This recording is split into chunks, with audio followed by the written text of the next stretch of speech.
नमस्ते दोस्तों। आज के इस एक्सप्लेनर में हम एक बेहद ही रोमांचक हिस्टोरिकल डिटेक्टिव स्टोरी यानी एक ऐतिहासिक जासूसी कहानी की गहराई में उतरने वाले हैं। हम जानेंगे कि कैसे 1000 ईसा पूर्व से 600 ईसा पूर्व के बीच लौह धातु कर्म या यूं कहें कि लोहे के इस्तेमाल ने इंसानी सभ्यता के पूरे ढांचे को ही रीवायर कर दिया। सच मानिए, ये एक ऐसा बदलाव था जिसने हमारी अर्थव्यवस्था, समाज, राजनीति और धर्म सब कुछ हमेशा के लिए बदल कर रख दिया। अब आप शायद सोच रहे होंगे, क्या सच में महज एक धातु पूरे के पूरे इतिहास को पलट सकती है? ये सवाल सुनने में जितना सीधा लगता है ना, इसके परिणाम उतने ही विशाल हैं। जब हम एक साधारण सी लोहे की कुल्हाड़ी से लेकर बड़े-बड़े साम्राज्यों के खड़े होने तक का सफर देखते हैं, तो बिल्कुल साफ हो जाता है कि कैसे एक अकेली तकनीक किसी समाज की सबसे बड़ी आर्किटेक्ट बन सकती है। तो चलिए, इस बड़े बदलाव को समझने के लिए आज के हमारे एजेंडे पर एक नजर डालते हैं। हम बात करेंगे लौह क्रांति की शुरुआत की, फिर जंगल से स्थायी जीवन तक के सफर की, इसके बाद कृषि और द्वितीय नगरीकरण, समाज का बदलता कठोर स्वरूप, जनपदों और साम्राज्यों का उदय, और आखिर में हम पुरातात्विक साक्ष्य और निष्कर्ष देखेंगे।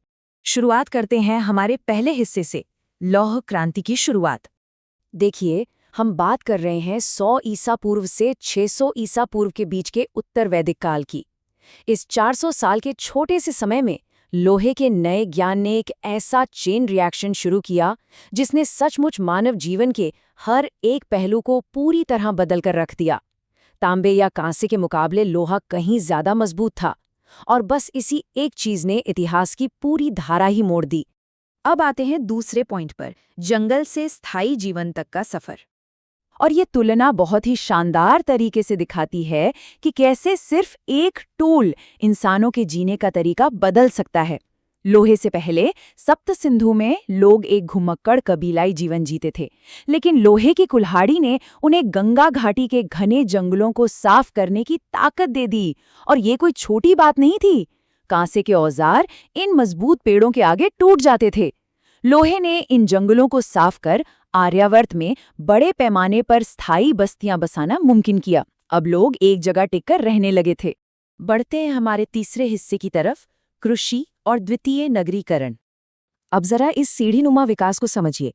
लोहे के भारी फाल वाले हलों ने गहरी जुताई को मुमकिन कर दिया। बेहतर सिंचाई और इन हलों की वजह से अब कृषि लोगों का मुख्य व्यवसाय बन गई। इसका नतीजा क्या हुआ? कृषि अधिशेषस यानी सरप्लस पैदावार। जब अनाज जरूरत से ज्यादा उगने लगा तो सबको खेतों में काम करने की जरूरत नहीं रही। इससे कारीगरों और व्यापारियों का एक नया वर्ग पैदा हुआ। बाजार फले फूले और इसी से जन्म हुआ द्वितीय नगरीकरण का। इसी व्यापार ने बार्टर सिस्टम को पीछे छोड़ दिया और चांदी तांबे के आहत सिक्कों के साथ अर्थव्यवस्था का मौद्रीकरण कर दिया। हमारा चौथा पॉइंट है, समाज का बदलता हुआ कठोर स्वरूप। अब यहाँ जो सबसे दिलचस्प बात है ना, वो ये कि इतनी समृद्धि मुफ्त में नहीं आई। इसका एक भारी सामाजिक मूल्य चुकाना पड़ा। ऋग्वैदिक काल में समाज काफी लचीला था। इंसान की पहचान उसके कर्म से होती थी। लेकिन उत्तर वैदिक काल में लोहे से आई इस नई दौलत ने एक बेहद कठोर जन्म आधारित वर्ण व्यवस्था को जन्म दे दिया। अब समाज में आपकी हैसियत आपके जन्म से तय होने लगी थी। इसी दौर में द्विज यानी 2 बार जन्मा का बेहद महत्वपूर्ण कॉन्सेप्ट सामने आया।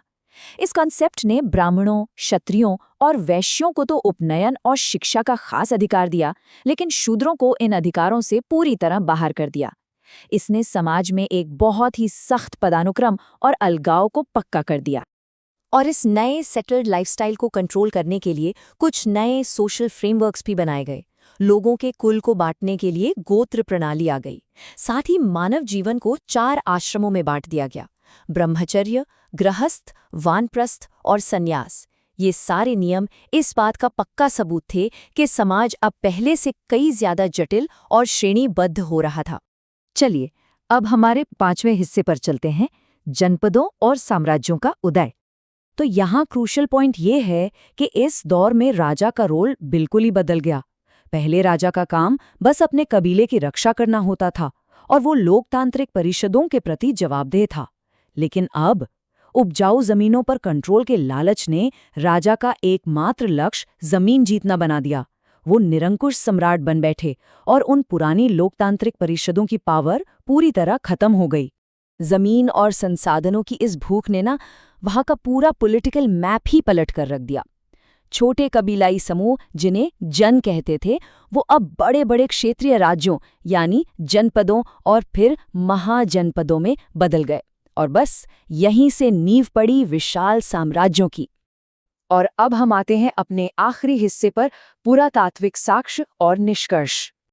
अब तक हमने जो भी बात की है, चलिए उसे सबूतों की कसौटी पर कसते हैं। इस टाइमलाइन को देखिए। 1000 ईसा पूर्व में यूपी के अतरंजी खेड़ा में लोहे के सबसे पुराने सबूत मिलते हैं।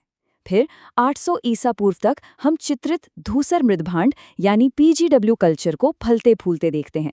और आखिर में 600 ईसा पूर्व तक इन्हीं बदलावों के दम पे खड़े होते हैं मगध जैसे ताकतवर साम्राज्य। बिल्कुल परफेक्ट सिंक, है ना? तो ये एक्सप्लेनर हमें एक बहुत ही प्रोवोकेटिव थॉट पर लाके छोड़ता है। लोहे की कुल्हाड़ी ने महज जंगल के पेड़ नहीं काटे थे। सच तो ये है कि इसने हमारी आधुनिक सभ्यता और विशाल साम्राज्यों का पूरा ब्लूप्रिंट तैयार किया था। ये देखना वाकई हैरान करने वाला है कि कैसे एक तकनीकी छलांग इंसानी इतिहास को हमेशा के लिए रीवायर कर सकती है।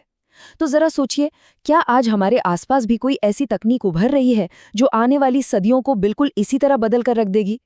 सोचने वाली बात है ना? आज के लिए बस इतना ही।